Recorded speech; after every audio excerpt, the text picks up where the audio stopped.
Hi, in this video I'm going to show you how to use ViewRank AI. So this is the dashboard. As you can see at the top, we have some filtering options where you can filter all your videos by platform, creator, or project.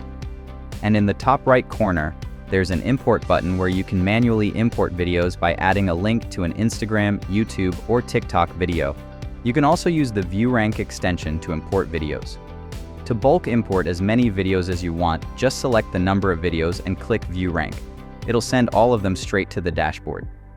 When you're on the ViewRank AI dashboard, the first thing I'd recommend is creating a project because projects are really useful. We use everything you share here as context when we generate ideas and scripts for your social media accounts. So for each social media account or niche, you should create a separate project. On this tab, you can see all your videos, and there's a lot you can do here.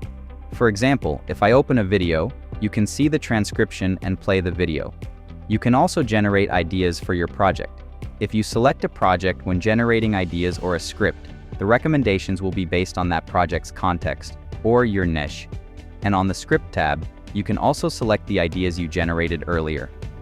On the visual analysis tab, you get a visual breakdown of what was going on inside the reference video. What kind of text was used, why the video performed well, and what was happening on screen. Basically, all of the visuals explained right here.